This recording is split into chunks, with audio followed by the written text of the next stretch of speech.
Okay. Boleh kita mula ya. Jam pun dah pukul 9. Ya, sila Ustaz. Baik.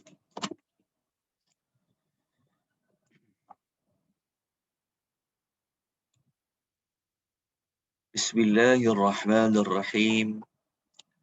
Alhamdulillahi rabbil alamin. Wassalatu wassalamu ala asyrafil anbiya wa khatamil mursalin nabiyyina wa qudwatina wa qurrati a'yunina Muhammad ibn Abdillahil Hadil Amin wa ala alihi wa sahbihi ajma'in wa man sara ala hadihim ila yaumiddin amma ba'd. Rabbi shrah li sadri wa yassir li amri wahlul 'uqdatam min lisani yafqahu qawli. Subhanaka la ilma lana illa ma 'allamtana innaka antal alimul hakim wa quwwata illa billahil aliyyil azim. Amma ba'd. Muslimin dan muslimat rahimani wa rahimukumullah. Assalamualaikum warahmatullahi wabarakatuh. Kita bersyukur sebanyak-banyaknya kepada Allah pada pagi yang berbahagia ini. Pertemuan kita, kelas kita yang ke-12 pada pagi ini atas rahmat dari Allah. Allah memberikan kita peluang untuk kita sama-sama menggunakan waktu yang ada ini, kita memahami tentang ayat-ayatnya, khususnya di dalam suratul Al-Fatihah. Tuan-tuan dan puan-puan, kita masih lagi membincangkan tentang ayat yang kelima di dalam suratul Al-Fatihah. Dalam ayat yang kelima ini, ada dua perkara yang perlu kita ambil perhatian. Yang pertama, pada potongan ayat iyyaka na'budu, dan yang kedua pada wa iyyaka nasta'in.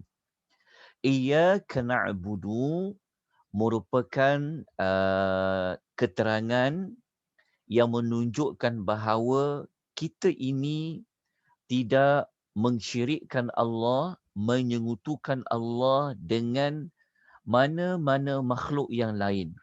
Kita hanya mengesakan Allah, menunggalkan Allah Subhanahu wa ta'ala di dalam perkara penyembahan, di dalam perkara kita beribadat kepada Allah Subhanahu wa ta'ala. Kemudian keterangan yang kedua, potongan ayat dalam ayat yang kelima ini, kita apabila kita membaca wa iyyaka nasta'in, kita semua telah mengakui bahawa hanya Allah Subhanahu wa ta'ala sahaja yang mampu, yang dapat memberikan pertolongan kepada kita semua. Tidak ada makhluk lain yang berkuasa, yang mempunyai yang berhak, yang dapat memberikan pertolongan. Pada hakikatnya, sebenar-benarnya ianya hanyalah ada pada Allah Subhanahu wa ta'ala. Semalam telah pun kita jelaskan bahawa mengapakah Allah Subhanahu wa ta'ala menyebutkan dulu tentang iyyaka na'budu. Kenapa ada iyyaka na'budu, beribadat, kerana menyembah, beribadah kepada Allah merupakan tujuan, merupakan matlamat utama mengapakah Allah menciptakan manusia. Kenapa Allah cipta makhluk seperti jin? Kenapa Allah ciptakan manusia? Tujuannya adalah untuk apa? Adalah untuk beribadat kepadanya. Saya dengar ada bunyi-bunyi ni. Kita nak kena kontrol sedikit bunyi dia. Okey, kita sambung semula. Kemudian, kita telah belajar pada hadis semalam, kita telah kembang luaskan makna ibadat itu. Kita telah sebut pada hari semalam, contoh-contoh kita ini diperintahkan oleh Allah untuk menyembah kepada Allah. Baik. Saya ada suara-suara tu saya dengar, jadi minta kontrol suara. Okay, tak apa. Kita teruskan lagi. Okey, kemudian pada pagi ini kita akan masuk kepada perbincangan tentang wa iyyaka nasta'in. Hanya kepada Allah kita memohon pertolongan. Okey.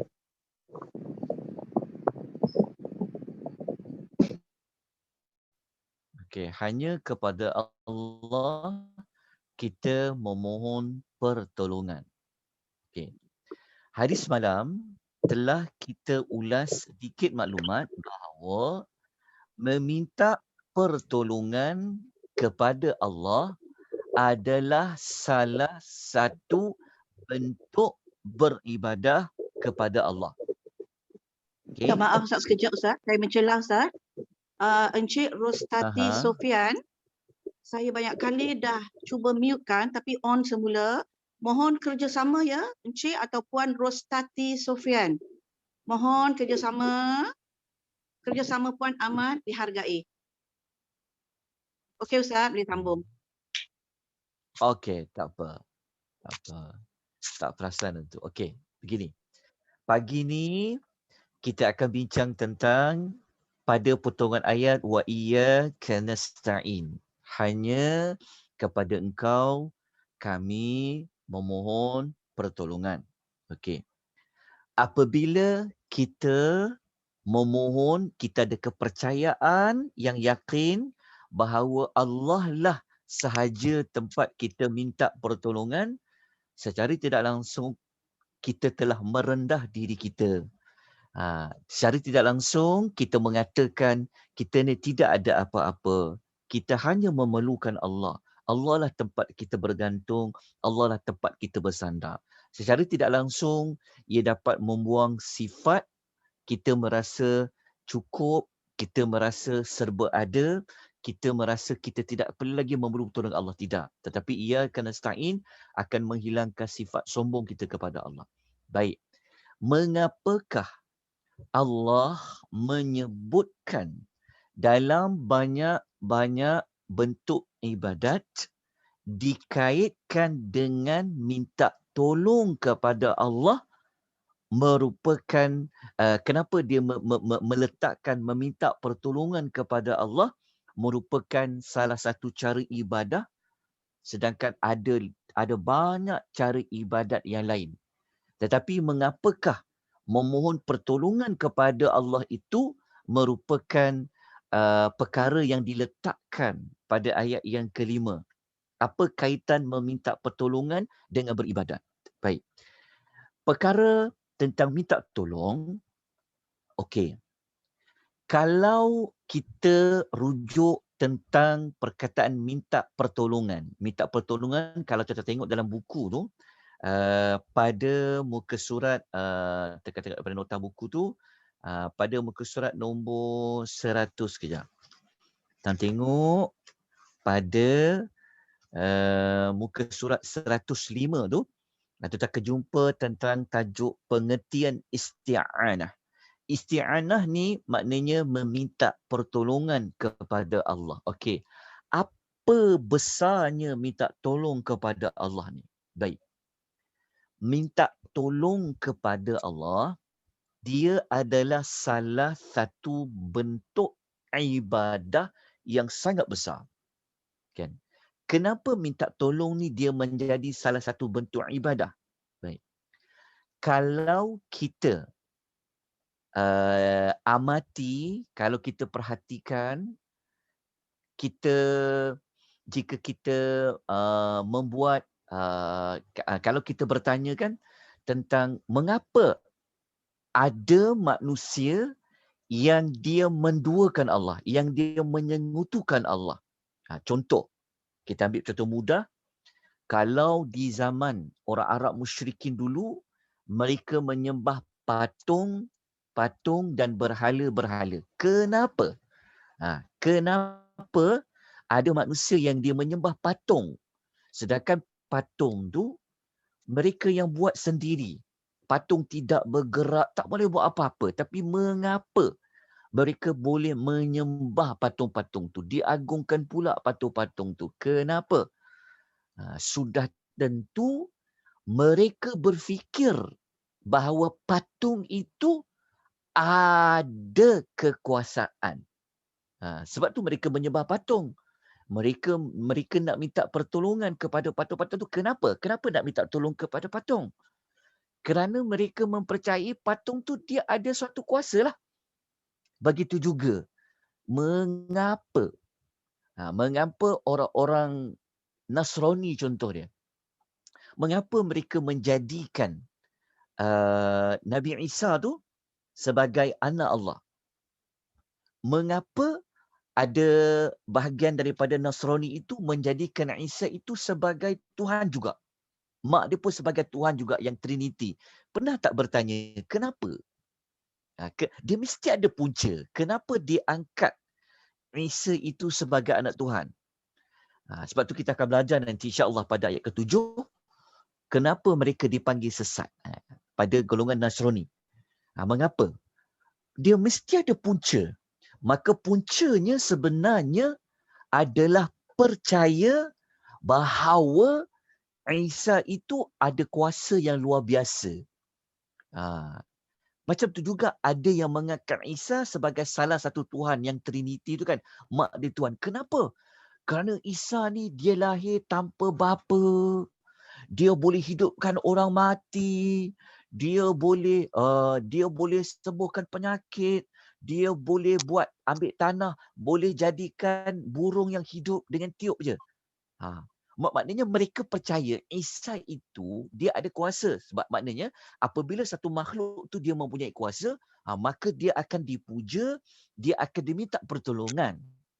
Sedangkan kalau mereka baca betul-betul kisah Isa, Isa itu sendiri menyebut dia boleh buat semua itu biiznillah, dengan izin Allah, dengan izin Allah, dengan izin Allah.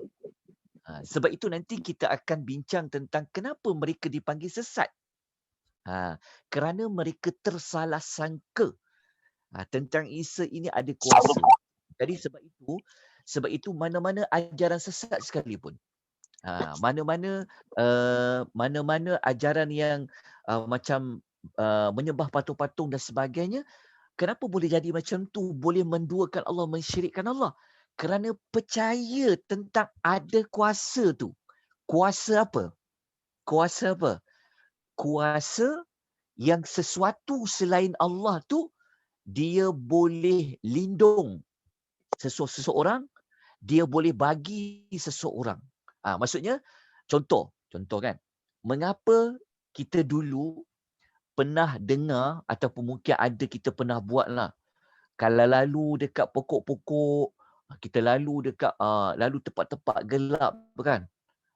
Contoh kan, kenapa ada dulu dia ajar mesti minta tolong dekat dewa-dewa pokok tu kan. Tok Nek, saya nak tumpang lalu. Kenapa ada perbuatan macam tu?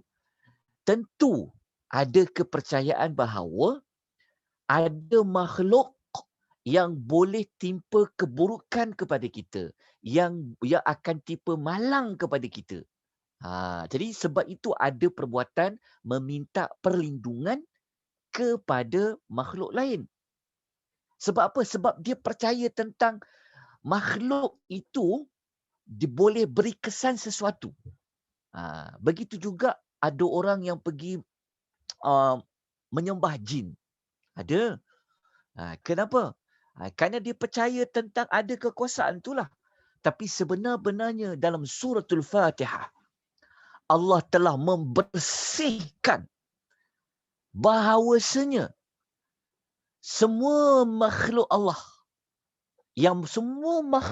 ni Dia di bawah tajuk Rabbul Alamin, kita dah ulas dah kan, tidak mempunyai sebarang kuasa, tidak mempunyai sebarang apa, tidak mempunyai sebarang sesuatu yang kita patut minta pertolongan, hanya kepada Allah sahaja. Jadi moga-moga tuan-tuan faham. Sebab orang-orang dulu, kenapa dia boleh menduakan Allah, mensyirikkan Allah? Kerana dia percaya makhluk ni ada kuasa ni. Dia boleh bagi rezeki. Dia boleh beri perlindungan. Dia boleh bagi manfaat. Dia boleh menolak mudarat. Tapi kalau ayat yang kelima ni, Allah Ta'ala telah bersihkan kita bahawa hanya Allah sahaja tempat kita minta pertolongan. Nak minta pertolongan kepada Allah, ruang lingkup dia apa? Kita tolong kepada Allah semualah. Sama ada sesuatu yang bagi kebaikan dekat kita ataupun sesuatu yang boleh lindung kita semua. Hanya kepada Allah lah kita minta tolong. Maknanya perkataan meminta pertolongan kepada Allah ini sebenar-benarnya mempunyai perkaitan yang besar dengan bab ibadah. Kenapa? Kenapa kita hanya menyembah Allah? Mengapa kita hanya beribadah kepada Allah? Kerana Allah Ta'ala sajalah yang boleh memberikan pertolongan kepada kita. Boleh memberi perlindungan kepada kita. Jadi minta tolong ni merupakan cara kita beribadat kepada Allah. Minta pertolongan. Sebab itu kita kena bersihkan budaya-budaya yang percaya kepada khurafat, yang percaya kepada kesialan. Perkara-perkara ni sebenarnya dia ada kaitan tentang percaya tentang benda tu boleh datang mudarat. Sebab tu khurafat-khurafat kena ditolak. Kenapa masih ada lagi manusia yang pergi dekat kubur-kubur yang disangkakan kubur itu keramat? Kenapa? Kenapa ada lagi manusia yang pergi dekat mana-mana kubur, dia memuja kubur tu? Sebab apa? Sebab tentu dia meyakini kubur itu boleh beri sesuatu. Orang dalam kubur tu boleh beri sesuatu. Dia mati itu sendiri pun sudah menunjukkan dia tu lemah. Kan? Tapi kenapa ada macam tu juga? Kerana masalah mempercayai ada makhluk lain, ada kuasa lah. Macam di Indonesia tu kan, yang percaya kepada dewa-dewa laut. Kenapa percaya dekat dewa laut? Kerana dia percaya dewa laut tu boleh beri perlindungan, boleh elakkan sesuatu. Kenapa? Sebab itu meminta pertolongan kepada Allah ni sangat besar. Hanya Allah je yang boleh lindung kita. Hanya Allah saja yang boleh bagi kebaikan kepada kita. Sebab tu kita minta pertolongan kepada Allah. Minta tolong apa? Lindung kita, jauhkan kita daripada benda-benda yang buruk. Lepas tu minta tolong apa? Allah lah yang boleh tolong kepada kita apa? Beri kita sihat, beri kita kelapangan, beri kita kebahagiaan, segala-galanya. Apa tuan-tuan nak, mintalah kepada Allah. Apa yang tuan-tuan tak nak berlaku dalam hidup, minta juga kepada Allah Subhanahu wa Ta'ala. Okey, itu kesan besar kepada wa iyyaka nasta'in. Baik, kemudian kita nak teruskan kepada persoalan semalam kan. Mengapakah wa iyyaka nasta'in, meminta pertolongan kepada Allah ini diletakkan pada ayat iyyaka na'budu. Okey, kita dah sebut yang ini, kita pergi yang berikutnya. Saya minta tuan-tuan buka dalam buku tu muka surat nombor 109. Bukan. Kita buka muka surat nombor 109 lah.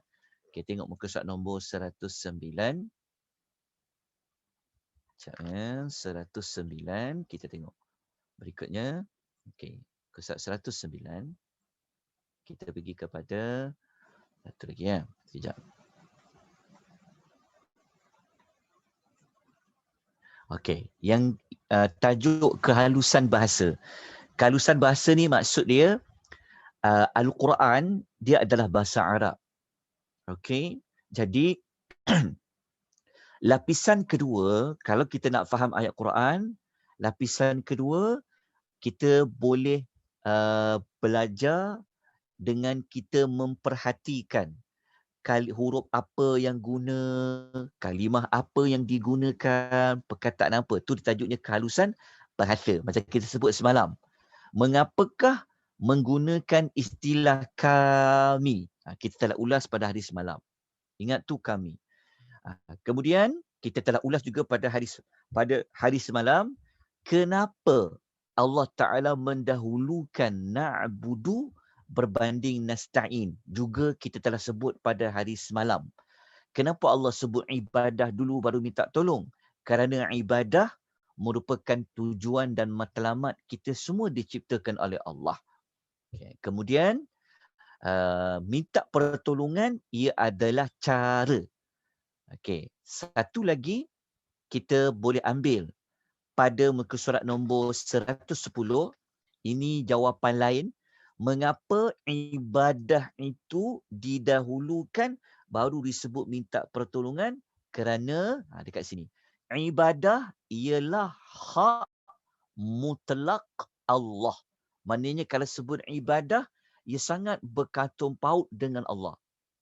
Tetapi kalau kita minta pertolongan, dia ada kaitan dengan keperluan manusia kepada Allah. Maksudnya kalau menyembah Allah, beribadat kepada Allah ni dia ada kaitan dengan Allah.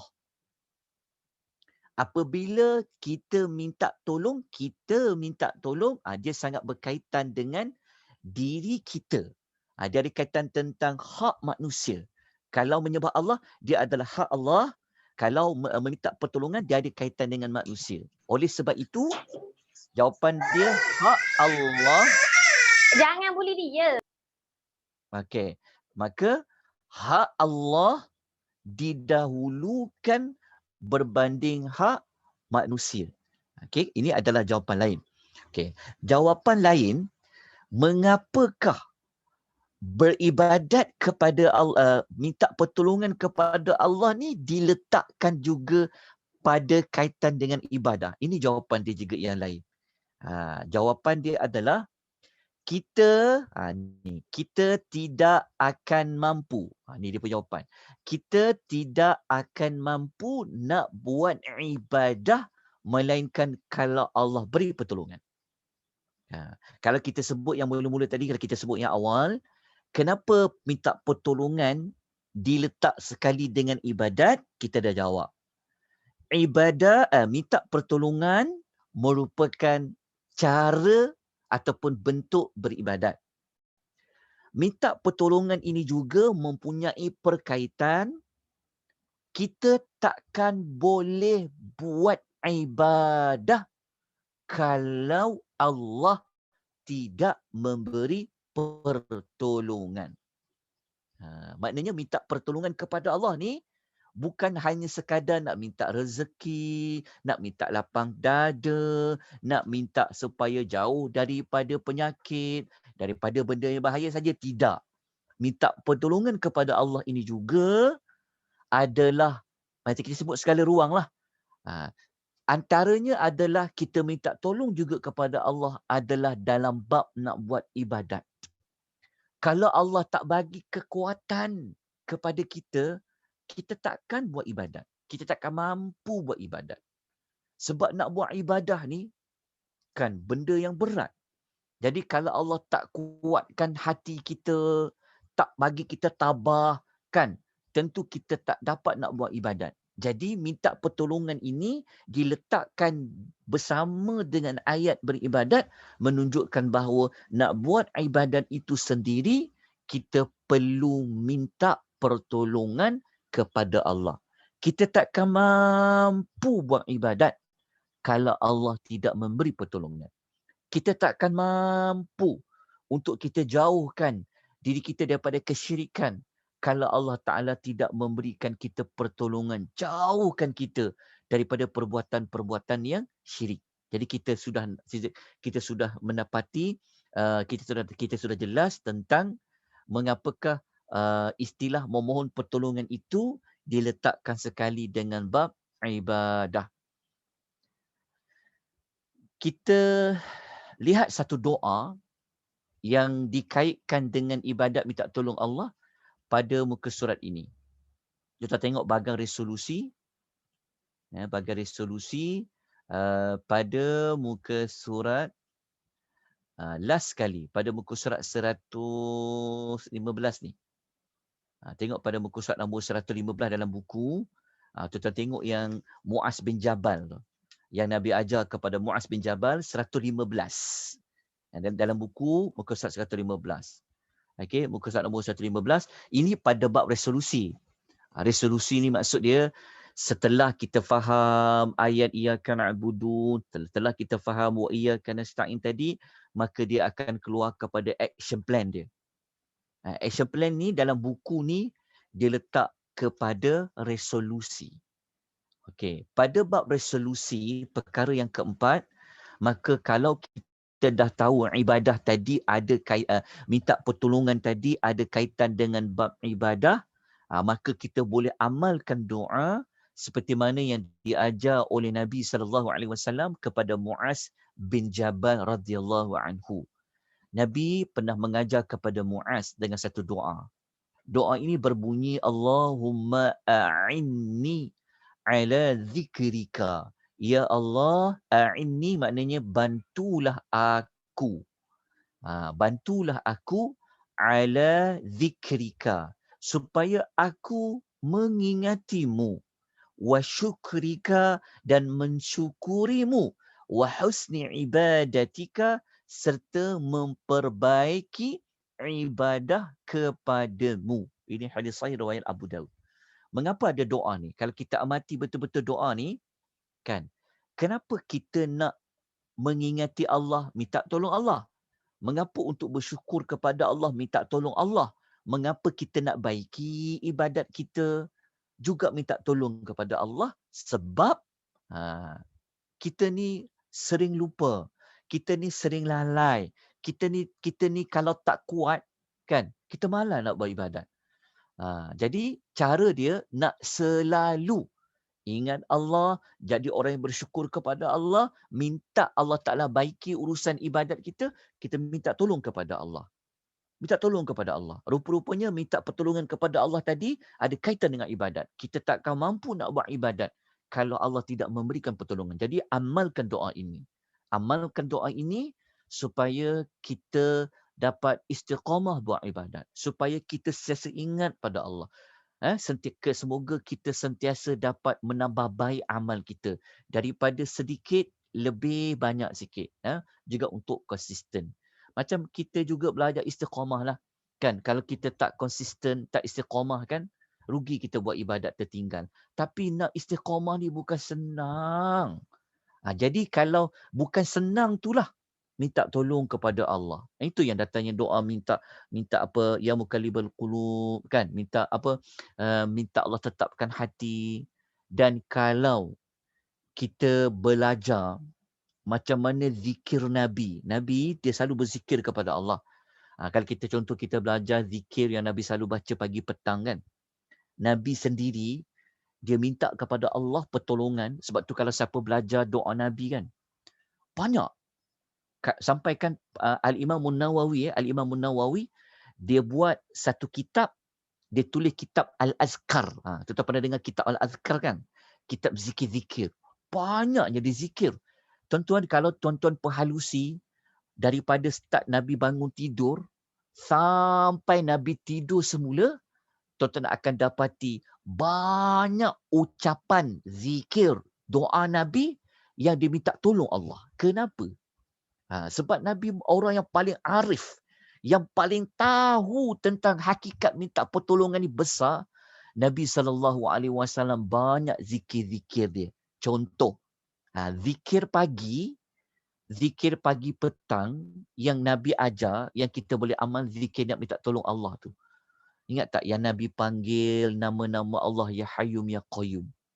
Yang Nabi kata, Ya Hayyu, Ya Qayyum, birahmatika astaghith, aslih li sya'ni kullahu, wala takilni ila tarfata'in. Kalau kita faham hadis tu, Zikir tu Nabi panggil, wahai Allah yang maha zat, yang maha hidup dengan sempurna.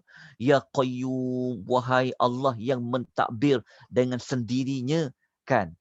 Dengan rahmatmu, aku minta pertolongan. Astaghith. Aku minta pertolongan. Astaghith. Nabi minta pertolongan apa? Nabi minta pertolongan baiki diri Nabi ni. Tengok, Nabi sendiri minta Allah Ta'ala supaya jaga dia. Baiki kehidupan dia. Baiki ibadat dia. Lepas tu Nabi kata apa kepada Allah? Ingat perkataan wala takilni ila tarfata'in. Tu kalimah tu besar tu kalau kita faham. Maksudnya Nabi kata jangan tinggalkan, jangan engkau biarkan aku ini tidak bergantung kepada engkau walaupun walaupun satu kedipan mata, walaupun sekali tarfata'in ni sekelip mata. Maknanya Nabi kata, ya Allah, jangan kau biarkan aku ini tidak bergantung kepada engkau dalam menguruskan diri aku ni walaupun sekelip mata. Maksudnya Nabi ni dia tahu bahawasanya minta pertolongan kepada Allah itu besar dia punya apa? Dia punya maklumat dia. Sebab tu kita dengar banyak doa Nabi baca. Doa bangun tidur, doa nak tidur, doa masuk rumah, doa keluar rumah, doa makan, doa berwuduk, doa lepas berwuduk. Macam-macam. Kenapa jadi macam tu? Sebab kita ni tak akan boleh buat apa pun dalam hidup kita kalau dia tidak melibatkan Allah. Sebab tu kita kena letak diri kita, saya minta tolong Allah. Minta tolong Allah. Apa-apa pun minta tolong Allah Subhanahu wa Ta'ala. Dan ada hadis yang dalam buku ni, kalau tengok pada muka surat nombor 113. Kalau tengok pada muka surat nombor 113, ada hadis riwayat Tirmizi tu, Nabi SAW bersabda, wa idza sa'alta fas'alillah wa idza ista'anta fasta'in billah. Jika kamu minta sesuatu, mintalah kepada Allah. Apabila kamu minta pertolongan, mintalah kepada Allah. Minta tolong kepada Allah Subhanahu Wa Taala. Dalam apa pun jua tuan-tuan keadaan, minta tolong Allah. Nak belajar ni pun minta tolong Allah. Kalau Allah tak bagi cekal, kita takkan dapat nak belajar. Tambah lagi nak faham Quran. Nak faham Quran ni memang banyak dugaan dia. Memang banyak halangan dia. Tapi kita minta pada Allah. Minta kepada Allah. Permudahkan. Minta kepada Allah terangkan hati. Minta kepada Allah jauhkan halangan-halangan yang boleh menghalang kita nak faham ayat-ayat Allah Subhanahu wa Ta'ala. Ingat tuan-puan ya? Dalam hidup, minta tolong Allah. Sakit pun minta Allah sembuhkan. Apa pun minta tolong Allah dulu. Sebab tu perkataan hanya kepada engkau kami menyembah, beribadat, hanya kepada engkau kami meminta pertolongan. Minta tolong Allah. Kita kena sentiasa ubah diri kita. Kalau dalam hidup kita, kadang-kadang kita tak cari Allah dulu. Kita tak ingat Allah dulu. Kadang-kadang kita ingat terus kepada makhluk. Contoh ya. Okey. Kalau kita sakit kepala, kita pening kepala. Kalau kita pening kepala, otak kita ni, pemikiran kita akan fikir apa? Kita akan cari apa? Kan? Kalau kita sakit saja, kita terus ingat doktor. Contoh, terus ingat ubat. Kenapa? Kita kena ubah, kita kena shape, kita kena ubah dalam pemikiran kita.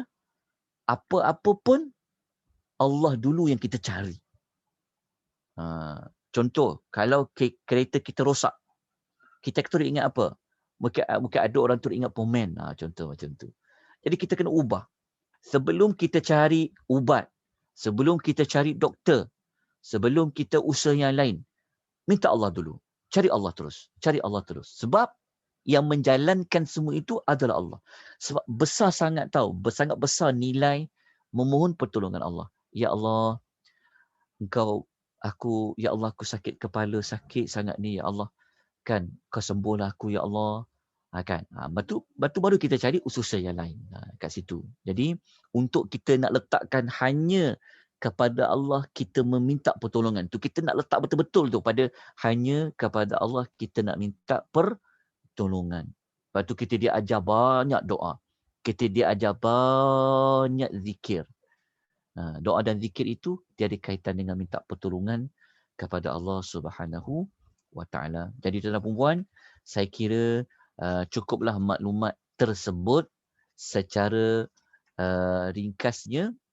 Jadi moga-moga kita semua memahami tentang betapa besarnya, betapa mulianya, betapa tingginya kedudukan ayat yang kelima ini. Untuk ayat yang kelima ini tentang ada kaitan tentang mentauhidkan Allah, okey, dalam mengikhlaskan ibadat hanya semata-mata kerana Allah. Kat situ sangat besar kat situ. Lepas tu cara untuk kita beribadat kepada Allah adalah dalam bab minta pertolongan kepada Allah. Nak minta tolong kepada Allah sama ada nak minta Allah Ta'ala berikan sesuatu kebaikan ataupun nak minta tolong kepada Allah dalam melindungi kita daripada segala keburukan. Apa peluang minta tolong kepada Allah Subhanahu wa taala. Jadi pada kelas-kelas sebelum ni telah kita terangkan. Minta tolong kepada Allah tu kita boleh sebut macam pada kalimah bismillah pun dia sudah ada bismillah itu dia ada sudah kaitan dengan minta tolong kepada Allah. Kita baca alhamdulillah alhamdulillah alhamdulillah pun sebenarnya sudah ada maklumat minta tolong kepada Allah. Kerana kalau kita puji Allah kan dia ada sudah mempunyai maksud secara tak langsung kita telah minta pertolongan Allah SWT, termasuklah dalam kita berdoa secara terang-terang minta pertolongan kepada Allah Subhanahu wa taala. Okey, habis untuk ayat yang kelima. Saya nak terus pergi kepada ayat yang ke-6. Okey. Tuan-tuan, kalau tuan-tuan ada buku, tuan-tuan baca di dalam buku, ada mana-mana muka surat, maklumat yang tuan-tuan baca pada mana-mana muka surat tuan-tuan tak faham, tuan-tuan boleh tanya. Lebih elok tuan-tuan tanya lebih awal supaya saya boleh buat persediaan untuk memberikan jawapan. InsyaAllah. Minggu ni, bermula minggu ni saya akan buka. Kalau dekat WhatsApp group tu, saya akan buka untuk tuan-tuan boleh bertanya soalan. Sebab sebelum ni hanya admin saja yang boleh hantar maklumat. Jadi saya harap ruang yang ada ni, siapa yang memiliki buku, dah baca, kalau ada mana-mana perkataan, ayat yang tak faham, tanya. InsyaAllah nanti saya akan jawab sama ada di dalam kelas ataupun luar daripada kelas. Okey, tanya. Tentu saya tak faham pada muka surat sekian-sekian, pada perenggan sekian-sekian, apa maknanya? Boleh juga. Tak mestinya kita kena buat kelas, baru kita nak dapat maklumat. Tidak semestinya. Okey, tuan-tuan boleh tanya di luar pada waktu kelas pun boleh. Okey, pada buku surat berapa yang tuan-tuan tak faham. Sebab buku ni kita dah beli. Sayang kalau kita tak memanfaatkan dia. Bukan sekadar kita nak simpan sebagai koleksi, tapi sekurang-kurangnya kita boleh sampaikan balik pada orang lain.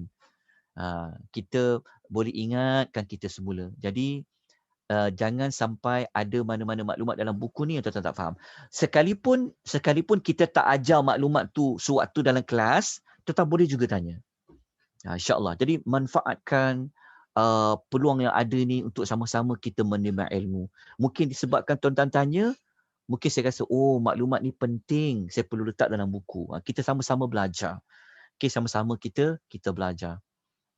Baik, tuan-tuan dan puan, saya nak pergi kepada ayat berikutnya, ayat yang ke-6. Kalau ikut jadual kita,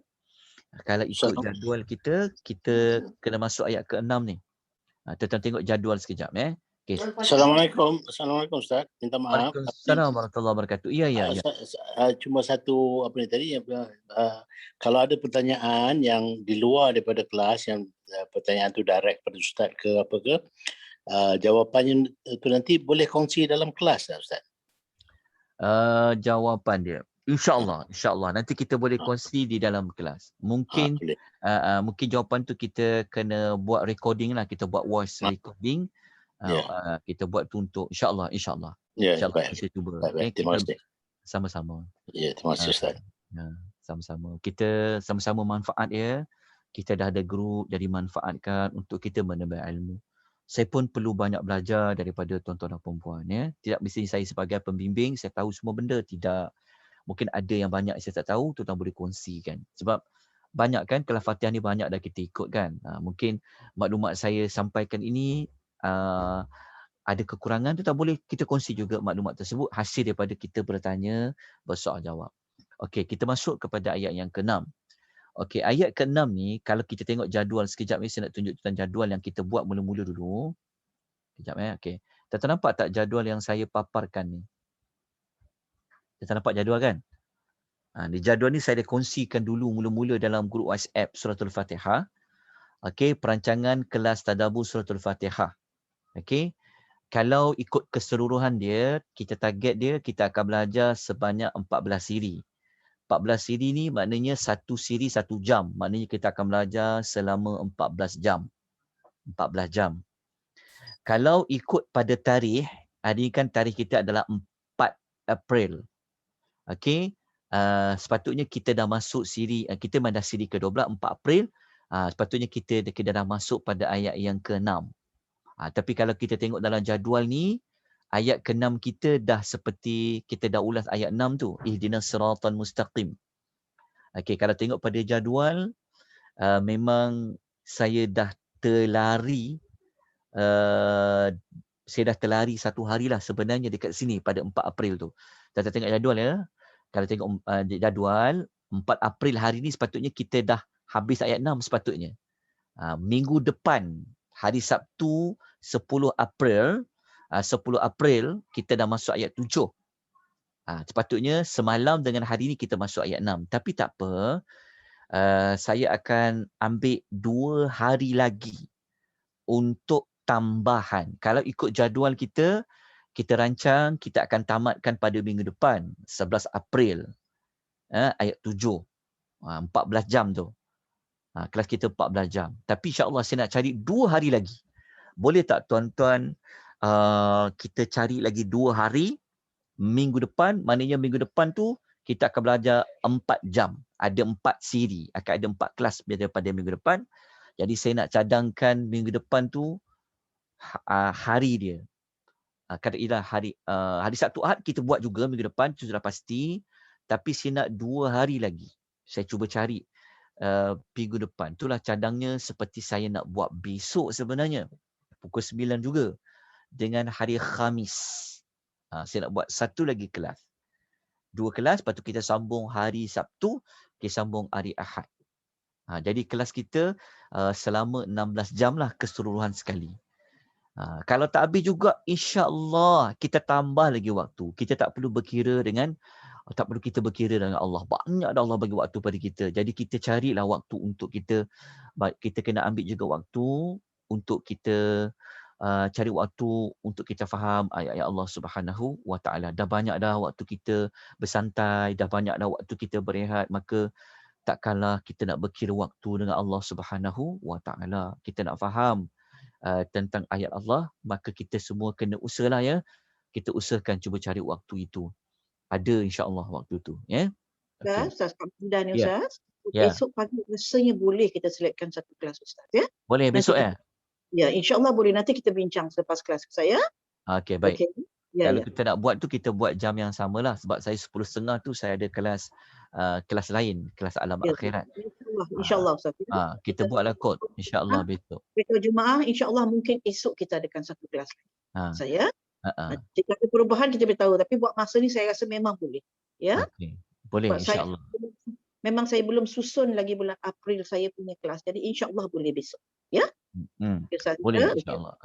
Bagi siapa-siapa yang tak boleh nak ikut secara langsung, insya-Allah kita sediakan rakaman. Kita sangat memahami, tuan-tuan jangan bimbang ya. Kalau tuan-tuan terlepas satu siri tu, insya-Allah kita cuba sediakan kongsikan rakaman tu. Kita faham, ialah kan banyak benda kita kena urus dalam satu masa. Nak belajar lagi, Sabtu Ahad pula tu kan, mungkin ada banyak kekangan. Tak apa.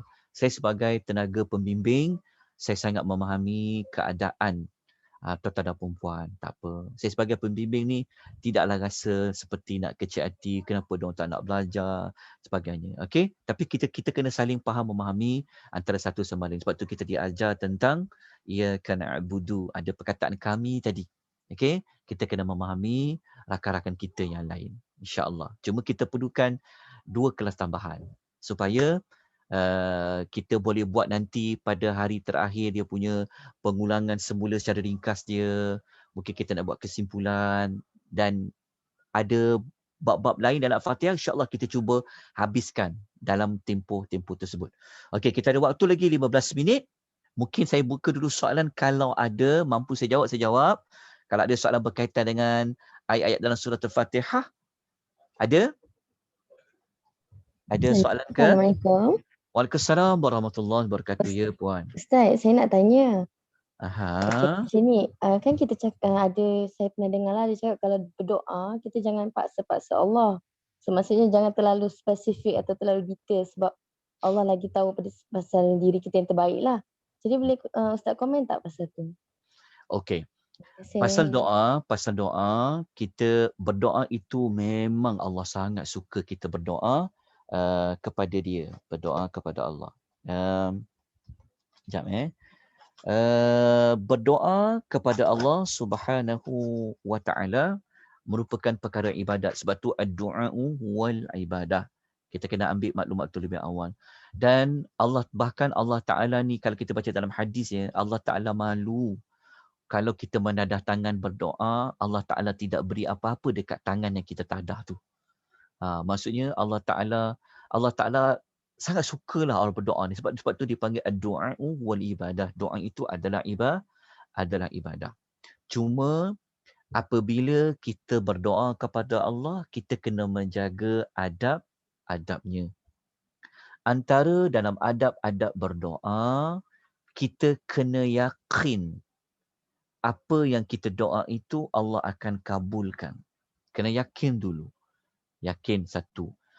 Kemudian kita dalam berdoa, kita tidak perlu berdoa dengan menyebut secara spesifik. Spesifik tu boleh, ada kalanya boleh, tapi kalau melampaui batas seperti macam kita kata, Ya Allah, Engkau kurniakanlah kepada aku syurga Firdaus. Tapi kita detailkan.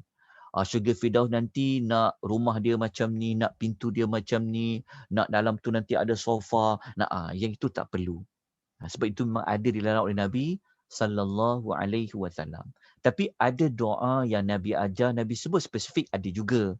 Macam Nabi kata, Ya Allah, Engkau ampunkanlah dosaku, dosa yang nampak, dosa yang tak nampak, dosa yang sengaja, dosa yang tak sengaja, dosa yang akan datang, dosa yang belum buat. Itu boleh. Tapi untuk menspesifikkan yang terlalu detail tu, maka kita tak perlulah, sebab Allah Ta'ala ni dia maha mengetahui. Lepas tu dalam bab paksa Allah ni, kalau boleh sudah pastilah tidak boleh. Cuma kita boleh berdoa dalam bentuk ayat merayu. Al-ilhah. Dipanggil kita merayu pada Allah, itu sangat disukai. Merayu pada Allah. Kita ulang doa tu, ulang. Okey, cara merayu tu kita memanggil Allah dengan nama-nama dia mulia, puji-pujian pada Allah. Kita merayu, meletakkan bahawa kita tidak boleh, kita sangat memerlukan Allah, bergantung harap pada Allah. Merayu tu boleh. Macam kita merayu, macam ayat kita merayu pada manusia kan. Tolonglah saya ni sekian-sekian. Patutnya dengan Allah. Jadi dengan Allah tu kita buat rayuan, berulang-ulang kita minta, jangan kita berputus asa kepada Allah Subhanahu wa taala. Tetapi yang sudah pasti Allah sangat menyukai doa. Dan siapa doa, sebenarnya doanya mustajab ya. Tidak ada doa yang Allah tidak kabulkan sebenarnya. Cuma cara kita faham doa tu Allah kabulkan. Mungkin di kalangan kita memahami doa dikabulkan itu Allah beri sama macam kita minta. Ni kita salah faham. Doa ni Allah kabulkan sebenarnya. Sebenarnya kita berdoa tu, kita tak rugi apa-apa. Kita jangan ingat, kita rugi berdoa, kita minta tak dapat. Tak sebenarnya. Kalau kita faham tentang doa, dalam hadis tu, Nabi sebut doa ini, cara Allah kabulkan ia dengan 3 cara. Pertama, apa yang diminta tu Allah beri. Cepat atau lambat, tapi Allah akan beri. Yang kedua, yang kita minta tu Allah tidak beri, tetapi Allah tukar dengan perkara yang lain yang lebih utama. Sebab apa tahu? Sebab kita doa, kita minta sesuatu yang kita minta tu sebenarnya tak penting pun. Ada lagi benda penting. Hanya Allah je yang tahu benda yang penting, benda yang perlu kita minta. Tapi kita tak terminta. Kita minta lain tapi Allah bagi benda lain. Yang kedua ni, Allah Ta'ala menyelamatkan kita, melindungi kita daripada perkara-perkara yang buruk yang berlaku pada kita. Kita tak mungkin kita tak pernah minta, ya Allah lindungilah aku sekian. Kita tak tahu kita jadi apa dekat depan, yang ke depan. Tetapi Allah tukar doa yang kita minta tadi itu dengan Allah lindung kita daripada keburukan. Itu cara Allah makbulkan doa. Yang ketiga, Allah Ta'ala simpan doa itu, Allah Ta'ala tukar nanti di hari akhirat dengan Allah memberikan ganjaran pahala. Maknanya doa tak Allah mustajab. Tapi dalam bentuk yang berbeza.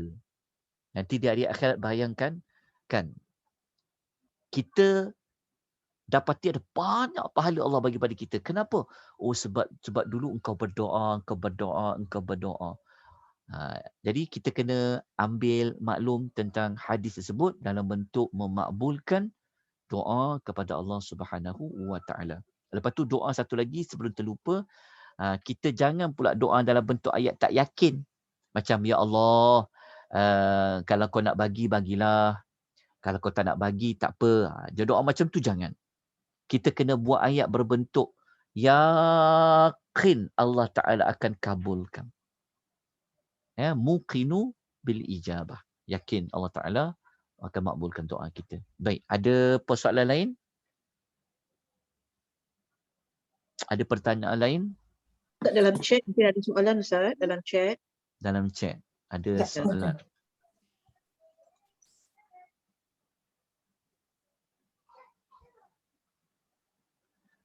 Okey, saya ingin bertanya tentang cara bacaan ayat kelima. Betul ke Ustaz, ayat kelima tak boleh dibaca secara bersambung dengan ayat sebelumnya 1 dan 4 dan selepas ayat ke-6? Kan ayat kelima dia bermaksud ikrar kita kepada Allah. Wallahu ta'ala a'lam. Tapi sebenarnya boleh kalau kita nak sambung dalam satu nafas. Kita nak sambung dalam satu nafas. Maliki yaumiddini iyyaka, boleh.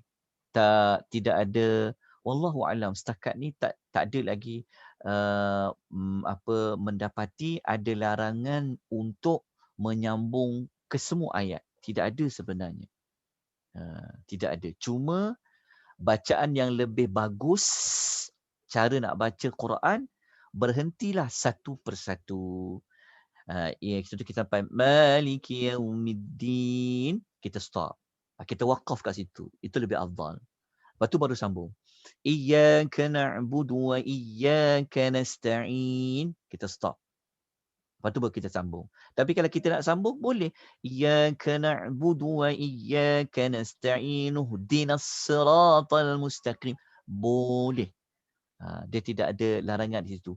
Cuma wakaf yang paling terbaik sekali adalah berhenti pada ayat-ayat yang hujung. Itulah yang ada nombor-nombor. Itu adalah wakaf yang paling sempurna dan itulah bacaan tartilnya Rasulullah sallallahu alaihi wasallam. Satu ayat, satu ayat, satu ayat. Begitu. Baik, ada soalan lain? Ustaz boleh terangkan ayat mintalah kepada Allah walaupun sebutir garam. Sekecil-kecil perkara pun minta kepada Allah. Ustaz boleh terangkan ayat mintalah kepada Allah walaupun sebutir garam, sekecil-kecil perkara pun minta kepada Allah atas keyakinan kepada Allah sasa bermonolog dengan Allah. Terangkan ayat. Okey. Dia begini. Kalau kita ambil pada hadis yang kita baca tadi, hadis yang kita baca wa idza sa'alta fas'alillah pada 113 tadi. Kalau kita baca dekat ayat 113, kan kita jumpa hadis yang apa pun nak minta pada Allah, minta semua pada Allah. Ni ayat ni. Boleh minta kepada Allah, hadis riwayat Imam Tirmizi. Ada satu hadis lain sebenarnya. Tapi hadis tu statusnya hadis tu lemah. Tapi hadis tu maknanya kita boleh ambil lah. Diriwayatkan Nabi SAW bersabda yang Nabi kata apa? Dalam setiap perkara kamu mintalah kepada Allah. Saya bacakan hadis dia. Tapi hadis ni setelah disaring, hadis tu dia didapati hadis tu dia dhaif, hadis tu lemah. Tapi kita dari sudut makna dia kita boleh amalkan. Yang mana Nabi SAW berkata begini. Nabi kata pada kita, kalau nak minta sesuatu, minta pada Allah. Sehingga kan tali kasut kamu tercabut, kamu minta juga pertolongan kepada Allah. Maksudnya Nabi nak kata, walaupun benda tu simple je, kan?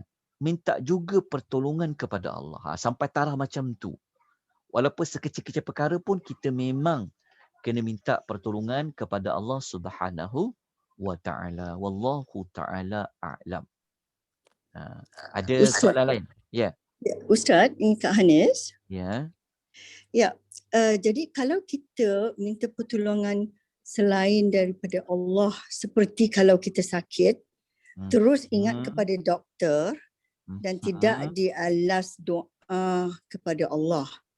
Ini seperti syirik yang halus atau tersembunyi? Allah mengampunkan ke? Okey. Yang dalam bab tadi tu, dia akan dinilai dari sudut keyakinan dia terhadap doktor itu. Kita minta pertolongan manusia lain yang boleh beri pertolongan, sebenarnya ia tidak salah sebenarnya. Ia tidak salah di dalam agama bagi sesiapa manusia yang Allah beri dia kelebihan untuk beri pertolongan kepada kita.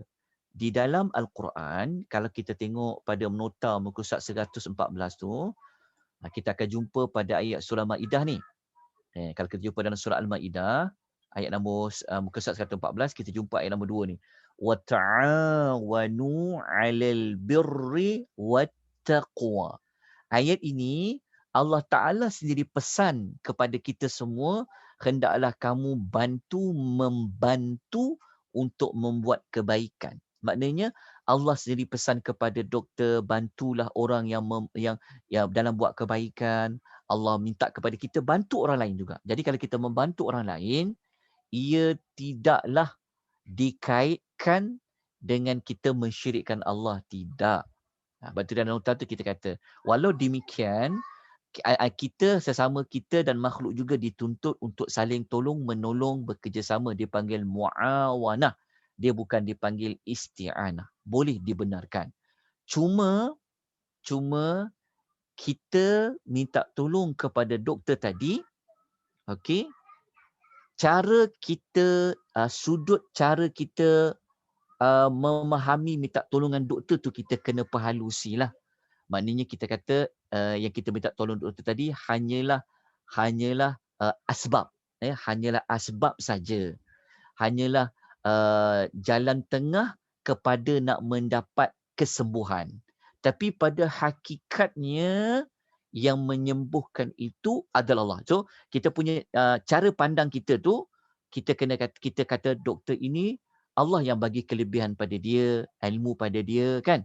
Maka kita minta tolong dia. Tapi kita minta tolong dia tadi tu, niat kita tu, i'tiqad kita tu minta tolong dia tadi tu tolong sudut apa? Kalau kita kata kita minta tolong dia kerana asbab dia, maksudnya dia orang yang Allah beri kepandaian tentang dalam bab-bab ubat ini, kita pegang dekat situ je. Tapi hakikatnya yang menyembuhkan penyakit kita tadi adalah Allah. Adalah Allah kat situ. Tapi kalau kita kata tak yakin, doktor ni kalau jumpa dia pasti sembuh. Doktor ni kalau bagi ubat memang boleh sembuh. Yang itu boleh jatuh kepada kesyirikan. Boleh jatuh syirik besar kat situ sebenarnya. Bukan syirik kecil. Syirik kecil dia merujuk kepada riak. Contoh riak. Tapi boleh jatuh pada syirik besar tu kalau kita meyakini bahawa seseorang itu boleh memberikan sesuatu kebaikan Jadi kita cuma letakkan itu hanya asbab saja. Pada hakikatnya Dr. Inu hanya asbab saja. Okey, asbab kepada dialah orang yang ada kepakaran, dia orang yang ada kemampuan dari sudut memberitahu penyakit apa ubat, yang itu tak apa. Tapi pada hakikatnya kita kena letak yang menyembuhkan itu adalah Allah. Doktor itu hanya asbab sahaja. Jadi asbab Wallahu ta'ala a'lam. Jadi asbab itu Ustaz sebagai usaha Tapi kita kita lah. jangan lupa pula minta tolong Allah tu. Ya. Jadi asbab itu sebagai dia memang usaha sebagai kita. usaha kita lah. Tapi usaha kita tadi tu betul.